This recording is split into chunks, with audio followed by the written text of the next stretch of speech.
Faith, hope, love. He is risen. നിങ്ങൾക്ക് ലഭിക്കുന്നത് വിശുദ്ധീകരണവും അതിൻ്റെ അവസാനം നിത്യജീവനുമാണ്. റോമ 6:22.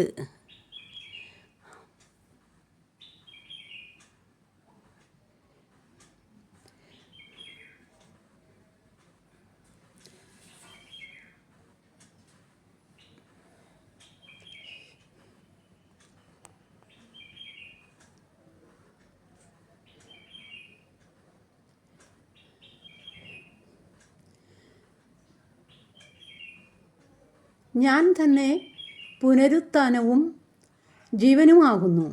പ്രത്യാശയുടെയും അതിജീവനത്തിൻ്റെയും സമാധാനത്തിൻ്റെയും പുതിയൊരു കാലം ഏവർക്കും ആശംസിക്കുന്നു. I am the resurrection and the life. John 11:25.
പൊന്നൊളിയിൽ കല്ലറ മിന്നുന്നു, മഹിമയോടെ നാഥനുയർക്കുന്നു.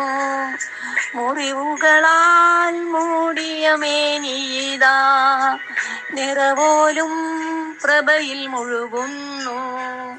പൊന്നൊളിയിൽ കല്ലറ മിന്നുന്നു, മഹിമയോടെ നാഥനുയർക്കുന്നു. മുറിവുകളാൽ മൂടിയ മേനിയിതാ, നിറപോലും പ്രഭയിൽ മുഴുകുന്നു.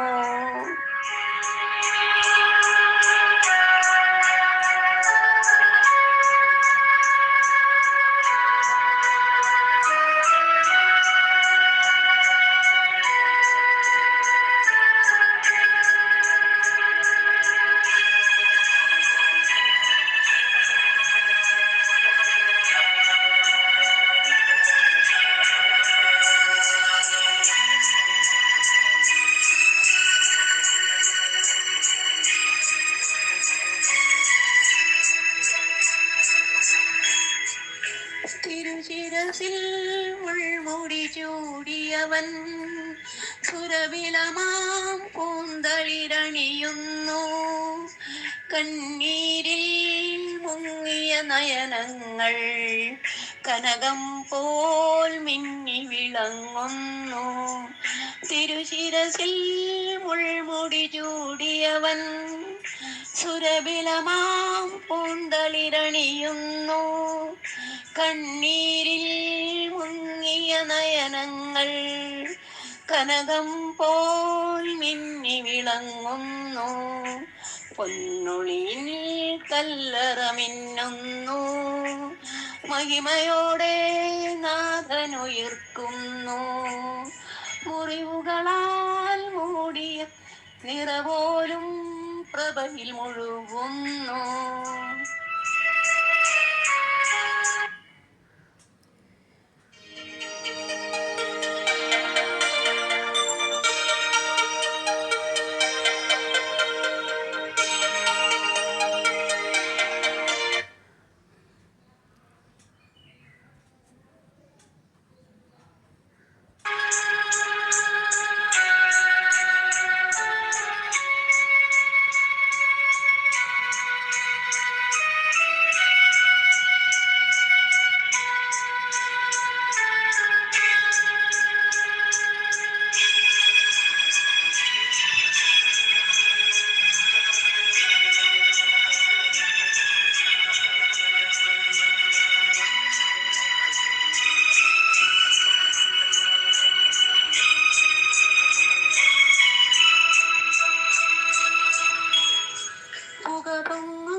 താഴ്വരയിൽ പുതുജീവൻ പൂന്തളിരണിയുന്നു.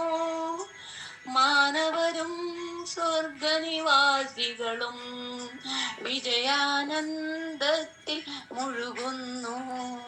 പുക പൊങ്ങും മരണ താഴ്വരയിൽ പുതുജീവൻ പൂന്തളിരണിയുന്നു. മാനവരും സ്വർഗനിവാസികളും വിജയാനന്ദത്തിൽ മുഴുകുന്നു. പൊന്നൊളിയിൽ കല്ലറ മിന്നുന്നു. മഹിമയോടെ നാഥനുയിർക്കുന്നു. മുറിവുകളാൽ മൂടിയ മേനിതാ നിറപോലും പ്രഭയിൽ മുഴുകുന്നു.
ആകാശം മാറും, ഭൂതലവും മാറും, ആദി മുതൽക്കേ മാറാതുള്ളത് നിൻ വചനം മാത്രം. കാലങ്ങൾ മാറും, രൂപങ്ങൾ മാറും, അന്നും ഇന്നും മായാതുള്ളത് തിരുവചനം മാത്രം. വചനത്തിന്റെ വിത്ത് വിതയ്ക്കാൻ പോകാം, സ്നേഹത്തിന്റെ കതിരുകൾ കൊയ്യാൻ പോകാം.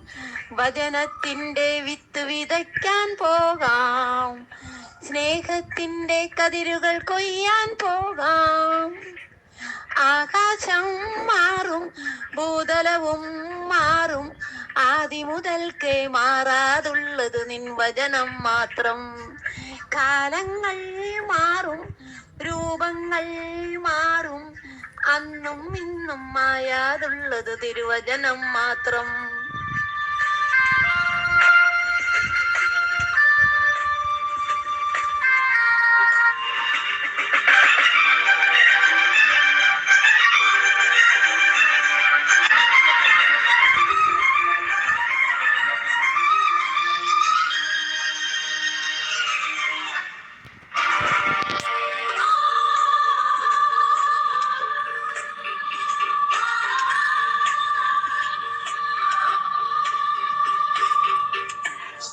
ഇസ്രായേലേ, ഉണരുക നിങ്ങൾ, വചനം കേൾക്കാൻ ഹൃദയമൊരുക്കൂ. ഇസ്രായേലേ, ഉണരുക നിങ്ങൾ, വചനം കേൾക്കാൻ ഹൃദയമൊരുക്കൂ. വഴിയിൽ വീണാലോ വചനം ഫലമേകില്ല, വയലിൽ വീണാൽ എല്ലാം കതിരായിടും. വഴിയിൽ വീണാലോ വചനം ഫലം നൽകില്ല, വയലിൽ വീണാൽ എല്ലാം കതിരായിടും. ആകാശം മാറും, ഭൂതലവും മാറും, ആദി മുതൽക്കേ മാറാതുള്ളത് നിൻ വചനം മാത്രം. കാലങ്ങൾ മാറും, രൂപങ്ങൾ മാറും, അന്നും ഇന്നും മായാതുള്ളത് നിൻ വചനം മാത്രം.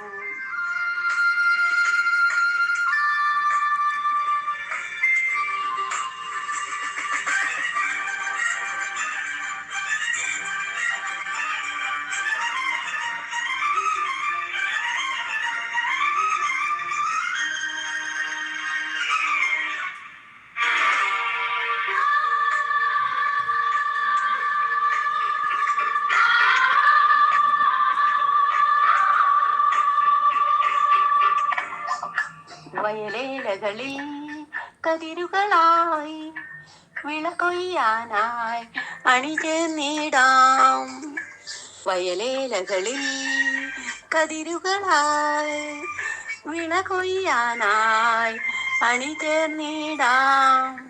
കാതുണ്ടായിട്ടും എന്തേ കേൾക്കുന്നില്ല, മിഴികൾ സത്യം എന്തേ കാണുന്നില്ല. കാതുണ്ടായിട്ടും എന്തേ കേൾക്കുന്നില്ല, മിഴികൾ സത്യം എന്തേ കാണുന്നില്ല.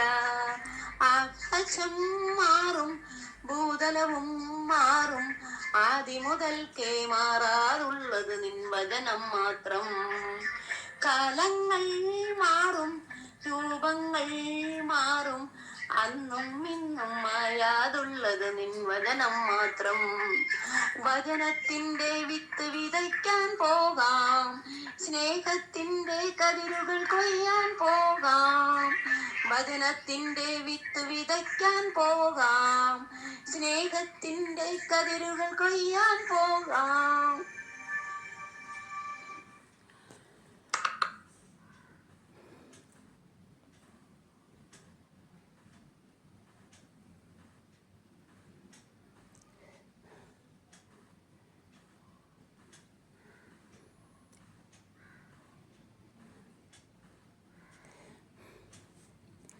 പുലിയെ പേടിച്ച് അവിടെ ഇരിക്കുന്ന ഒരു കരടിയെ അയാൾ കണ്ടത്.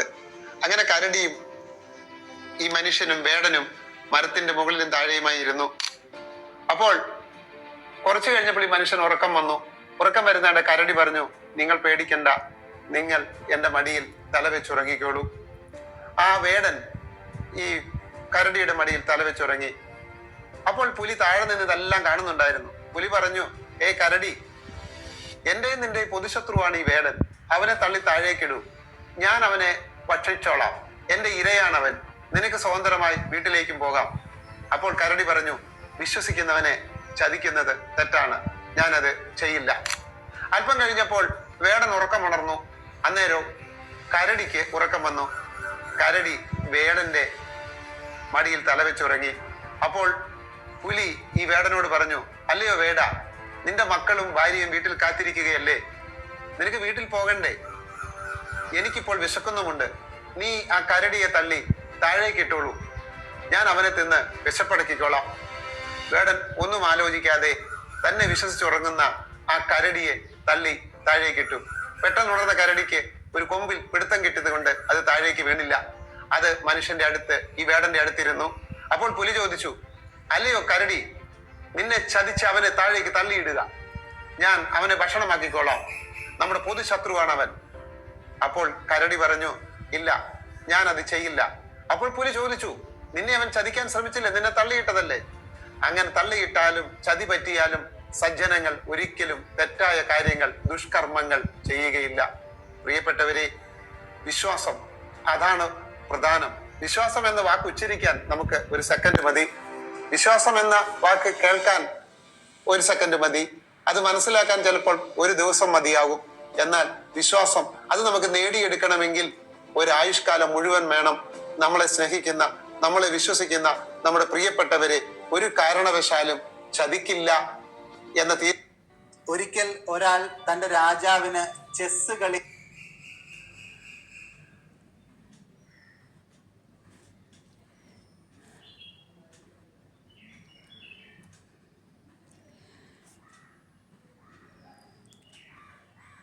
നല്ല ചിന്ത. ഒരിക്കൽ ജപ്പാനിൽ തടികളും പലകകളും കൊണ്ടുണ്ടാക്കിയ ഒരു പഴയ വീട് പൊളിച്ചപ്പോൾ ഒരു ജോലിക്കാരൻ ഒരു കാഴ്ച കണ്ടു. തണുപ്പും ചൂടും ക്രമീകരിക്കുന്നതിനായി പൊള്ളയായി നിർമ്മിച്ചിട്ടുള്ള ഒരു ഭിത്തിയുടെ ഉൾഭാഗത്തിൽ അതാ ഒരു പല്ലി കാലിൽ ആണി തുളച്ചു കയറിയതിനാൽ എവിടെയും പോകുവാൻ കഴിയാതെ ഇരിക്കുന്നു. അതിൻ്റെ ചലനം കൊണ്ട് ജീവനുണ്ടെന്ന് മനസ്സിലായി.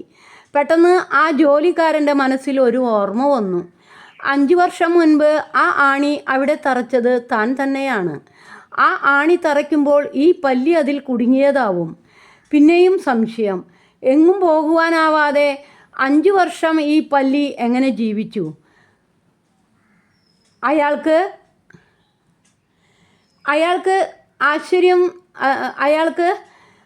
ആശ്ചര്യം. അയാൾ അതിനെക്കുറിച്ച് നേരം കൂടെ ശ്രദ്ധിച്ചു. അപ്പോൾ അതാ മറ്റൊരു പല്ലി വായിൽ ഏതാനും ജീവികളുമായി വരുന്നു. ആ പല്ലി തൻ്റെ വായിലെ ജീവികളെ ഈ പല്ലിയുടെ വായിലേക്ക് കൊടുത്ത് അയാൾ അത്യന്തം ആശ്ചര്യപ്പെട്ടു. എങ്ങും പോകുവാൻ കഴിയാതെ, ഇര തേടുവാൻ കഴിയാതെ ഒരു ഭിത്തിയുടെ ഇരുണ്ട ഭാഗത്ത് കുടുങ്ങിയിരിക്കുന്ന ഒരു പല്ലിയെ രക്ഷിക്കുവാൻ 5 വർഷമായി ഭക്ഷണം കൊടുത്തുകൊണ്ടിരിക്കുന്ന മറ്റൊരു പല്ലി. ഈ പല്ലികൾ ഇപ്പോൾ നമ്മോട് സംവദിക്കുന്നില്ലേ? വിവേകബുദ്ധിയുണ്ടെന്ന് അഭിമാനിക്കുന്ന എത്രയോ മനുഷ്യർ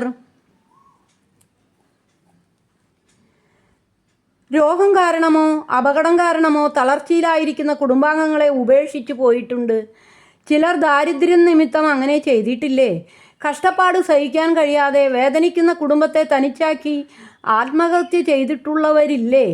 അങ്ങനെ ചെയ്യുന്നവർ തനിക്ക് ചുമക്കുവാൻ കഴിയാത്ത ഭാരമെല്ലാം രോഗികളോ ദരിദ്രരോ ആയ കുടുംബാംഗങ്ങളുടെ മേൽ കയറ്റി വയ്ക്കുകയല്ലേ ചെയ്തത്? മനുഷ്യരല്ലാതെ ഇതര ജീവികൾ ഒന്നും തന്നെ ആത്മഹത്യ ചെയ്യാറില്ലല്ലോ. ജന്തുസഹതമായ ജീവിത രീതിയാണ് എല്ലാ ജീവികളും പുലർത്തുന്നത്. സ്വാഭാവികമായ ജീവിത രീതിയിൽ നിന്നും വ്യത്യസ്തമായി പ്രവർത്തിക്കുന്നത് മനുഷ്യൻ മാത്രമാണ്. അത് മനുഷ്യൻ്റെ വിവേകബുദ്ധി കാരണമാവാം.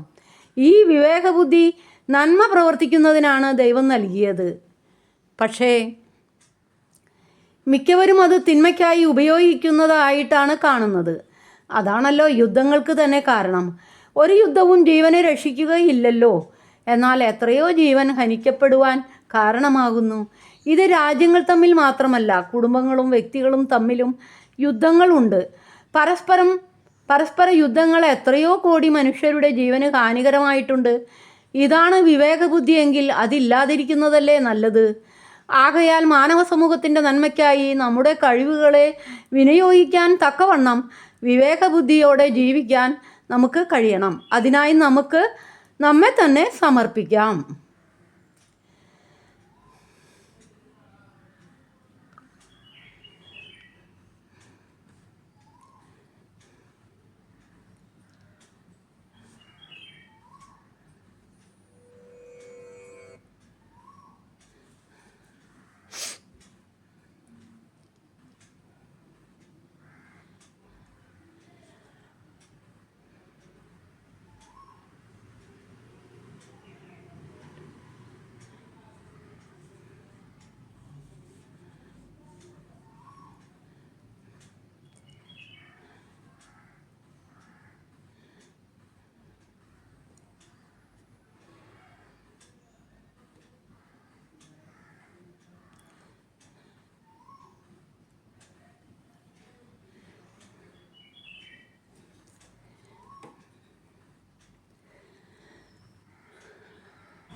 നല്ല ചിന്ത.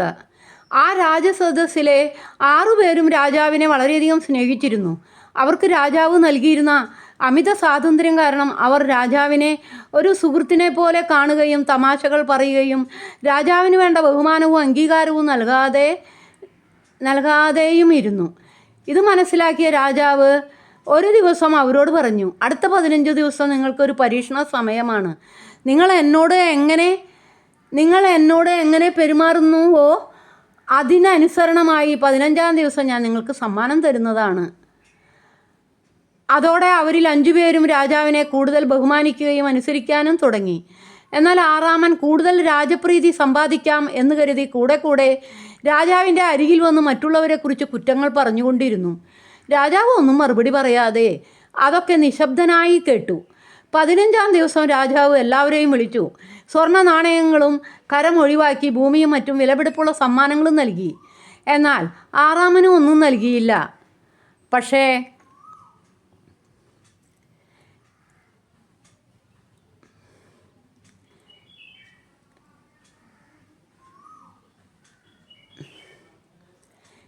എനിക്ക് ഒന്നും സമ്മാനം തന്നില്ലല്ലോ രാജാവ്.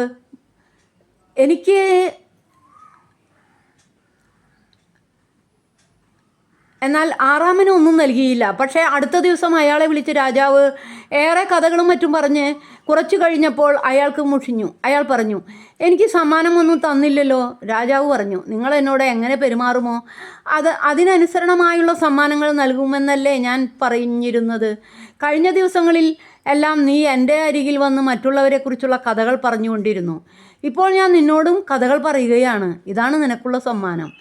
അങ്ങനെ മറ്റുള്ളവരെക്കുറിച്ച് കുറ്റം പറയുന്നത് ഒരു വിധത്തിലും ഗുണകരമല്ല എന്ന് അയാൾ മനസ്സിലാക്കി. മറ്റുള്ളവരുടെ കുറ്റങ്ങൾ പാടി നടക്കുന്നത് അനേകർക്കും ഇഷ്ടമുള്ള കാര്യമാണ്. ഈ കുറ്റങ്ങൾ നാം പറയുമ്പോൾ നാം വളരെ ശ്രേഷ്ഠരാണെന്ന് മറ്റുള്ളവർ ധരിക്കും എന്നാണ് നമ്മുടെ ധാരണ. പക്ഷേ യഥാർത്ഥത്തിൽ നമ്മെക്കുറിച്ച് ഒരു നികൃഷ്ടഭാവം മാത്രമേ മറ്റുള്ളവർക്ക് തോന്നുകയുള്ളൂ. എന്തിനാണ് നാം മറ്റുള്ളവരുടെ കുറ്റങ്ങൾ പറയുന്നത്? അതുകൊണ്ട് നമുക്കോ മറ്റുള്ളവർക്ക് എന്തെങ്കിലും ഗുണമുണ്ടാവുമോ? ഇങ്ങനെ പറയുന്ന കുറ്റങ്ങളിൽ പകുതി പോലും യാഥാർത്ഥ്യമായിരിക്കണമെന്നില്ല. ആരോ പറഞ്ഞ നുണ നാം പ്രചരിപ്പിക്കുന്നു എന്ന് മാത്രം. ഇങ്ങനെ കുറ്റം പറയുന്നവർ മറ്റുള്ളവരെക്കുറിച്ച് നന്മ പറയുവാനും സാധ്യതയില്ല. ഇത് അവരുടെ ഒരു സ്വഭാവ വൈകൃതമാണ്. അവർ സമൂഹത്തിൽ നിരവധി ശണ്ഠകൾക്കും കാരണക്കാരാവും. ആകയാൽ മറ്റുള്ളവരുടെ ദൂഷണം പറയുന്നവരാകാതെ നന്മ മാത്രം പറയുവാനും നന്മ മാത്രം പ്രവർത്തിക്കുവാനും നമുക്ക് സാധ്യമാകട്ടെ. എല്ലാവർക്കും നന്മ വരട്ടെ പ്രാർത്ഥിക്കുന്നു. എല്ലാവർക്കും ഈസ്റ്റർ ആശംസകൾ ഇന്നേ ദിവസം.